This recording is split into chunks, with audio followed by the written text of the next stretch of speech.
Hello दोस्तों, नमस्कार। एक बार फिर से आप सभी का स्वागत है स्टार स्टडी पर। दोस्तों, हम कर रहे थे यूपीपी के लिए प्रैक्टिस सेट। तो अभी तक हमने जितने भी वीडियोस प्रैक्टिस सेट के किए हैं, आई होप आपने उसे देखा होगा और पसंद किया होगा। दोस्तों, तो इसी कड़ी में हम आगे बढ़ते हैं। हम आज लाए हैं सामान्य जानकारी यानी कि जीएस के पोर्शन को। तो इसको हम कवर करेंगे आज के इस वीडियो में। तो दोस्तों, इस वीडियो को अभी से लाइक कर दीजिएगा और अपने जितने दोस्त हैं उनके पास शेयर कर दीजिएगा। तो चलिए देखते हैं सबसे पहला प्रश्न है आपकी स्क्रीन पर। दोस्तों, आप प्रश्न लगाते टाइम अगर आपको उत्तर आ रहा हो तो कमेंट में साथ ही साथ हमें बताते चलिएगा इसका उत्तर ए या बी इस तरह से होगा। तो चलिए, क्वेश्चन है, किस दर पर भारतीय रिजर्व बैंक वाणिज्य बैंक से उधार लेता है? दिया है भारतीय रिजर्व बैंक जो है उधार लेता है वाणिज्य बैंक से। दोस्तों, वाणिज्य बैंक से कौन उधार लेता है? भारतीय रिजर्व बैंक। तो इसका सही उत्तर क्या होगा दोस्तों? रिवर्स रेपो दर यानी कि रिवर्स रेपो रेट। ऑप्शन में दिया गया था बैंक दर, जो कि गलत होगा। और दोस्तों, रेपो रेट का मतलब क्या होता है कि इसका उल्टा होगा दोस्तों, रेपो रेट। इसका मतलब कि वाणिज्य बैंक जो है वो लेगा भारतीय रिजर्व बैंक से उधार, लेकिन इसमें दिया गया कि भारतीय रिजर्व बैंक ले रहा है वाणिज्य बैंक से उधार। तो ये हो जाएगा रिवर्स रेपो रेट। तो आपको समझ में आ गया होगा कि रिवर्स रेपो रेट या फिर रेपो रेट क्या होता है। तो इसका सही उत्तर जो क्वेश्चन में था वो option C reverse repo rate होगा। इसके बाद नेक्स्ट क्वेश्चन है, भारत का उपराष्ट्रपति बनने के लिए न्यूनतम आयु कितनी होनी चाहिए? दोस्तों, भारत का उपराष्ट्रपति बनने के लिए न्यूनतम आयु कितनी होनी चाहिए? ऑप्शन दिया गया है 30 वर्ष, ऑप्शन बी है 35 वर्ष, ऑप्शन सी है 40 वर्ष, ऑप्शन डी है 37 वर्ष। तो दोस्तों, सही जवाब होगा 35 वर्ष। भारत का राष्ट्रपति या उपराष्ट्रपति होने के लिए उम्र कितनी होनी चाहिए? 35 वर्ष। और दोस्तों, लोकसभा का सदस्य होने के लिए उम्र होनी चाहिए 25 वर्ष।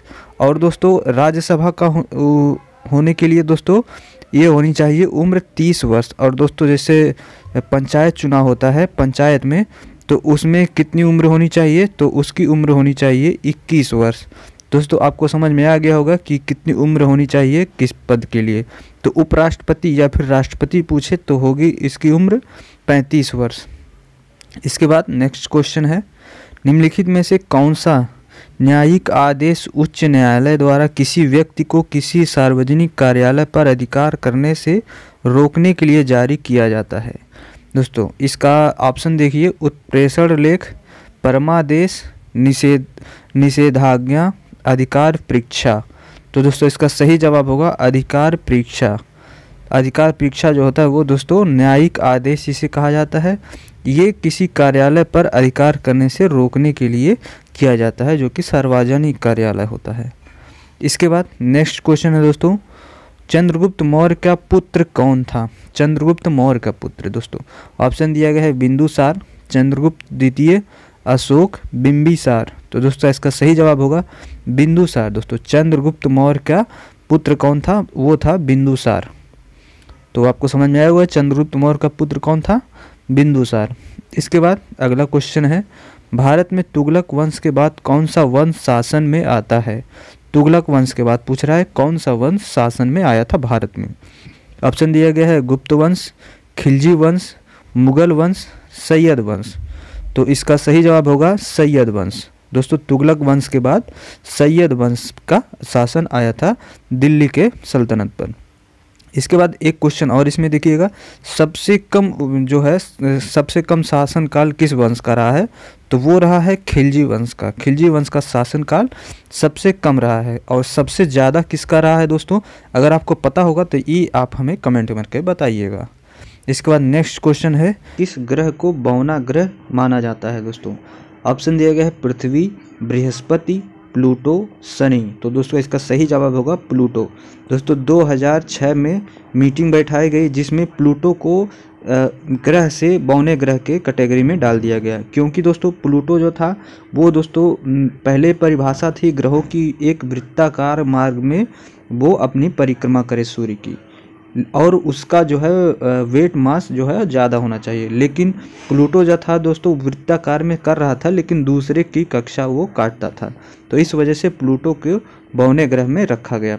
प्लूटो दोस्तों एक काइपर घेरा है, काइपर घेरे के बाद वहाँ पर प्लूटो पाया जाता है। काइपर घेरे के अंदर जितने ग्रह हैं वो पूरे ग्रह के नाम से जाने जाते हैं, और जो काइपर घेरे के बाद पाए जाते हैं उन्हें बौने ग्रह के नाम से जाना जाता है। तो दोस्तों आपको बता दें, प्लूटो जो है 2006 में इसे बौने ग्रह की दर्जा दिया गया, जिसके पहले इसे ग्रह माना जाता था। नेक्स्ट क्वेश्चन है दोस्तों, बलुआ पत्थर किस प्रकार की चट्टान है दोस्तों? बलुआ पत्थर दोस्तों किस प्रकार की चट्टान है, बताइएगा दोस्तों। चूनेदार चट्टान, अग्नेय चट्टान, कायांतरित चट्टान या फिर अवसादी चट्टान? दोस्तों इसका सही जवाब होगा ऑप्शन डी, अवसादी चट्टान। जो है बलुआ पत्थर जो है वो अवसादी चट्टान है। इसके बाद नेक्स्ट क्वेश्चन देखिएगा दोस्तों आपके स्क्रीन पर। नेक्स्ट क्वेश्चन है, गेहूं एक है, बेल, औषधि, झाड़ी, वृक्ष? तो दोस्तों क्या है? गेहूं को औषधि के रूप में माना जाता है। इसके बाद नेक्स्ट क्वेश्चन है सांप, कछुआ, छिपकली तथा मगरमच्छ जंतुओं की किस श्रेणी में आते हैं? मत्स्य, जल स्थलचर, सरीसृप, पक्षी? दोस्तों ये किस कैटेगरी में आते हैं? तो ये होते हैं सरीसृप, रेंग कर चलने वाले, तो इन्हें सरीसृप कहा जाता है। तो इसका ऑप्शन सी होगा, सरीसृप। इसके बाद नेक्स्ट क्वेश्चन है, मृदा में जल तनाव मापने के लिए प्रयोग किए जाने वाले यंत्र का क्या नाम है दोस्तों? मृदा में जब जल तनाव मापा जाता है उस यंत्र का क्या नाम है? ऑप्शन है प्रकाश मापी, उत्मापी, शुष्कादारता मापी, तनाव मापी। तो इसका दोस्तों क्या सही होगा? यही ऑप्शन डी होगा, तनाव मापी। इसके बाद नेक्स्ट क्वेश्चन है, बल का आईएसआई मात्रक क्या है दोस्तों?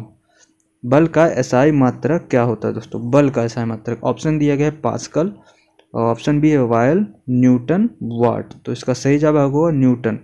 बल का एसआई मात्रक जो होता है वो न्यूटन होता है।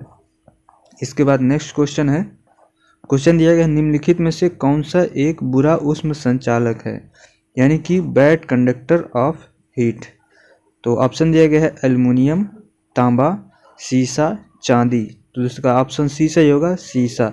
सीसा दोस्तों ये बैड कंडक्टर होता है हीट एंड इलेक्ट्रिसिटी का। बाकी एल्युमिनियम दोस्तों आपको पता होगा इसके वायर बनाए जाते हैं, तांबा और चांदी भी गुड कंडक्टर होता है। इसके बाद नेक्स्ट क्वेश्चन है, क्वेश्चन दिया गया, निम्नलिखित में से कौन सा कंप्यूटर में अस्थायी रूप से डाटा संचालित करता है? ऑप्शन दिया गया है ALU, कैश मेमोरी, रैम, रोम। तो इसका सही जवाब होगा रोम। रोम जो होता है वो अस्थायी रूप से डाटा का संचालन करता है कंप्यूटर में। इसके बाद नेक्स्ट क्वेश्चन दिया गया है, जंग लगना है। जंग लगना क्या है दोस्तों? विद्युत अपघटक, ऑक्सीजनीकरण, और ऑप्शन नेक्स्ट दिया गया है रेडॉक्स अभिक्रिया, यानी कि ऑक्सीकरण और अपचयन। उसके बाद ऑप्शन डी है उपचयन। तो दोस्तों जंग लगना क्या होता है? ये होता है रेडॉक्स अभिक्रिया। जंग लगना रेडॉक्स अभिक्रिया होता है। इसके बाद नेक्स्ट क्वेश्चन है, निम्नलिखित में से कौन सा एक धूम कोहरे का घटक नहीं है? दोस्तों नहीं पूछा गया है, निम्नलिखित में से कौन सा एक धूम कोहरे का घटक नहीं है? ऑप्शन है परिवर्तनशील जैविक यौगिक, नाइट्रोजन ऑक्साइड, सल्फर डाइऑक्साइड या फिर क्लोरीन ऑक्साइड। तो इसका सही जवाब होगा ऑप्शन डी, क्लोरीन ऑक्साइड दोस्तों। इसके बाद नेक्स्ट क्वेश्चन आता है आपके स्क्रीन पर। नेक्स्ट क्वेश्चन है, पहली काम करने वाली लेज़र का आविष्कार किसने किया था? पहली जो काम करने वाली लेज़र था उसका आविष्कार किसने किया था? ऑप्शन दिए गए हैं HL टेलर, WT रॉडजन, TH मैमन, फ्रैंक मॉरिसन। तो इसका सही जवाब होगा ऑप्शन सी, TH मैमन।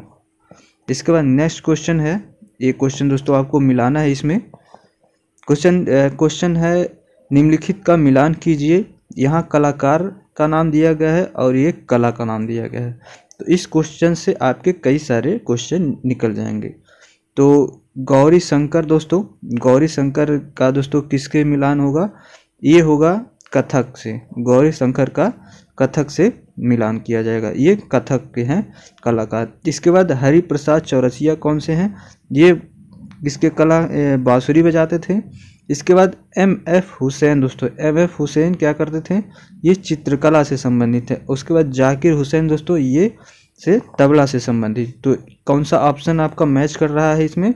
तो इसमें मैच करेगा ऑप्शन नंबर सी, दोस्तों इसमें ऑप्शन सी मैच कर रहा है दोस्तों, तो इसका सही जवाब होगा ऑप्शन सी। नेक्स्ट क्वेश्चन है, पास्कल किसका इकाई है? तो पास्कल दोस्तों ये दाब का इकाई है। इसके बाद अगला क्वेश्चन, दी सेट आउट नामक पुस्तक के लेखक कौन है? तो दी सेट आउट के लेखक जो हैं वो पॉल बैटरी हैं। तो दोस्तों इस वीडियो में इतना ही। वीडियो को लाइक कर दीजिएगा, चैनल को सब्सक्राइब करिएगा। मिलेंगे नेक्स्ट वीडियो में, तब तक के लिए धन्यवाद। और टेलीग्राम चैनल आप ज्वाइन कर लीजिएगा, जिसका लिंक आपको डिस्क्रिप्शन में मिलेगा।